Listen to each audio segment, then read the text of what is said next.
Hey there, my name's Chris Winter, and in this video I'm going to go through some of the best cameras for traveling when you're on a bit of a budget, so hopefully I can help you figure out which camera might be the best for you. And guys, also definitely make sure to check out my brand new list that I just made, the best cameras for travel. I go through some of the cameras that would be best for you, so if you want to check that out, I'll put a link in the description box below this video and you can take a look. But anyway, let's take a look at some of these cameras and figure out which camera might be the right choice for you so you can go have a fantastic holiday and document it well. So today's question says, hey Chris, I see on your Instagram that you travel a lot. I'm planning on traveling after my school ends for 3 months in Europe. I'd like to take a better camera with me rather than just my phone. What would you think would be good? P.S. I'm a pretty poor school student. Well, that is awesome that you're going to be traveling for 3 months. In fact, I'm in Europe right now at the moment. If you guys don't know, I'm an Australian living in Sweden. So hopefully I'll see you around Europe. It really does sound like a great thing. So I've got a couple of different cameras here which might be right for you in different price ranges. Hopefully I will be able to reach your budget. But like I said, these ones here are kind of in that $300 to probably $700 range. Now, one of the first travel cameras I'd probably look into getting is actually a GoPro. Now we've got all these DSLRs here, but I actually really like having a GoPro for pretty much everyone. The reason is that you can pretty much take this anywhere because it's so small, and these days they take fantastic photos and even better video. Now this here is the GoPro Hero 5. It's a fantastic little camera for a few different reasons. Firstly, it doesn't need a case anymore, so you can pretty much have this underwater without needing a case, unless you're going to be diving, say 30 meters down. It also shoots in a linear mode, which means you're not going to be getting that fisheye effect that GoPro is famous for. I'd always have one of these in your little bag. Even if you get an older version of the GoPro, it's always good to have. And my favorite travel camera, and it has been for a few years, is this one right here. This is the Panasonic GM1. It is a few years older now, but it's still a great little camera. And in fact, it's actually the world's smallest interchangeable lens camera, which means you can actually take the lens off and put on something different.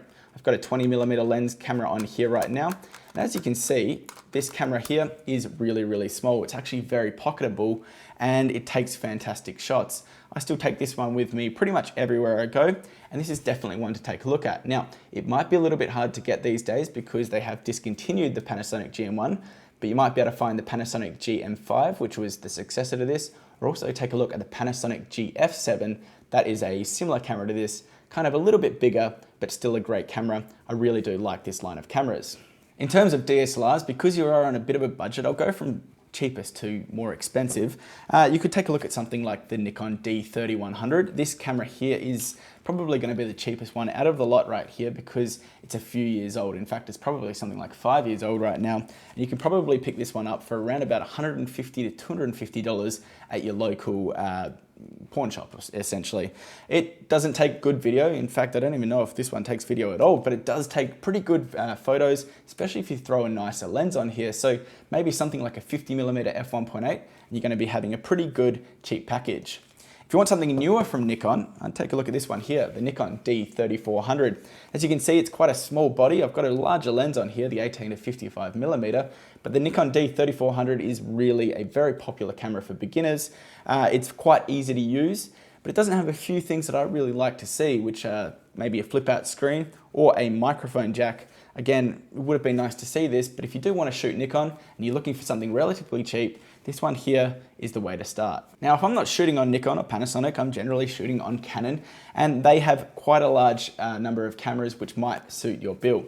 Now, to start off with, on the cheaper side, you could take a look at the brand new Canon 2000D or the Canon 4000D. Now, these are brand new, literally came out just a few weeks ago, and these are really targeting that beginner market or that budget-friendly market. I think these both come in at around $500 or less.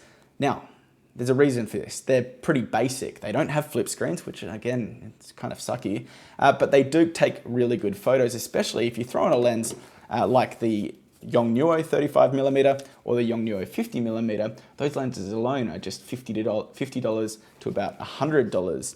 Now these are really budget. Again, they don't have great video features. They do shoot video, but the autofocus is pretty shitty really. But they are good, especially for travel, and if you don't want to spend too much money in case you lose it. Now moving on to the kind of higher end market, I would probably take a look at the Canon M50. Again, this is a brand new camera. but I love this one. This is probably my go-to travel camera for most people these days. It's a mirrorless camera, which means it doesn't have a mirror in it. If you actually take this off, you can see that there's just the sensor right there, so you need to be a little bit careful. But the Canon M50's got pretty much everything that a higher end camera has in it, but it's in a smaller package. So it's got really good autofocus, especially in video mode. It's got a thing called dual pixel autofocus, and it works really, really well. Wherever you point it, you're gonna have great autofocus. It's got a microphone jack, so you can actually throw something like this on top of it if you want to do some vlogging or get some better quality audio. Just for sake, this is a Rode Video Micro, really nice little microphone. And you can actually change the lenses on this as well. So you can put on something like a prime lens and get some better quality shots. Now another camera, just so many cameras right here, that is very similar to the Canon M50, and one that you probably should look at as well is the Canon 200D. To me, this is pretty much the exact same camera as this, just in a DSLR format. Now, why would you want to get the Canon 200D instead of the Canon M50? Well, the main reason for me is that you have a larger selection of lenses that you can use natively. So on here, I've got a 50mm lens, but I could also throw on a 10 to 18mm lens, or I could put on an 18 to 135mm lens.